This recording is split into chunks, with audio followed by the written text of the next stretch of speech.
Hello வணக்கம். இது உங்கள் சிவி ஜோன் சொல்ல எப்படி இருக்கீங்க? இப்போ பார்த்தீங்கன்னா ஒரு பயங்கரமான சம்பவம் ரொம்ப வைரலாக போயிட்டுருக்கு. திடீர்னு இது எப்போ நடந்துச்சு? ஆஹா பார்வதி என்னம்மா இது அப்படின்ற மாதிரி இருக்குது. அது என்னென்னு பார்க்கலாம். அதுக்கு முன்னாடி பார்க்குற எல்லாருமே நம்மளோட சேனலை சப்ஸ்கிரைப் பண்ணிட்டு பாருங்கள், லைக் பண்ணுங்கள், கமெண்ட் பண்ணுங்கள், ஷேர் பண்ணுங்கள். இப்போ வாங்க இந்த வீடியோக்குள்ளே போகலாம். நேற்று விஜய், பார்வதி, கமருதீன் ரெண்டு பேருமே வந்து ரெட் கார்டு கொடுக்கப்பட்டு எவிட் செய்யப்பட்டார்கள்.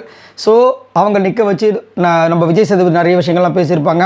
அதுக்கப்புறம் வந்து பார்த்திங்கன்னா நீங்கள் வந்து வீட்டில் போய் இதெல்லாம் வந்து பேசிக்கோங்கன்ற மாதிரி வந்து டக்குன்னு அந்த ரெட் கார்டை காமிச்சிருப்பார். செம்ம அப்செட்டாக இருப்பாங்க. அதுக்கப்புறம் போய் சாரி மன்னிப்பு எல்லாமே கேட்டிருப்பாங்க. காலெல்லாம் விழுந்திருப்பார் நம்ம கமருதீன். அந்த டைம் இவங்களை வந்து ரொம்ப ஓவராக ஹர்ட் பண்ணியிருப்பாங்க. யார்? திவ்யா.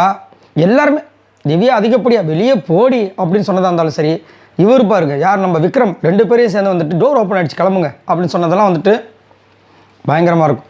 நம்மளுக்கு எப்படி இருக்குன்னா அனுபவிச்சு அவங்களுக்கு எப்படி இருக்கும்.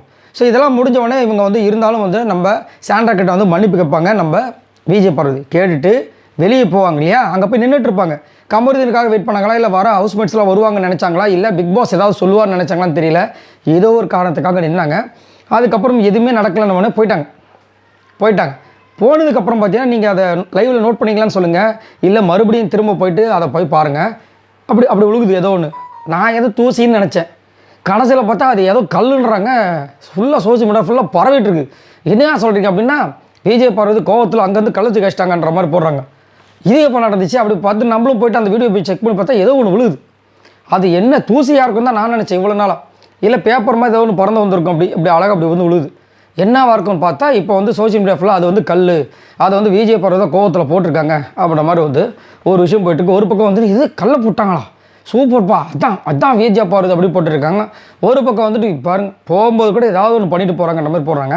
பட் எது எப்படியோ அந்த மாதிரி பண்ணியிருந்தால் தவறு தான், சரிங்களா? போகும்போது அந்த மாதிரி வந்துட்டு ஏன்னா ஓகே அவங்க வந்து ரெட் கார்டு கொடுத்துட்டாங்க, நம்ம வந்து சரி வெளியே வந்துட்டோம், ஓகே மக்கள் வந்துட்டு அவங்களுக்குன்னு சப்போர்ட். அதாவது எவ்வளோ பெரிய கெட்டவங்களாக இருந்தாலும் அதையும் ரசிக்கிறதுக்கு ஒரு சில பேர் இருப்பாங்க, சரிங்களா?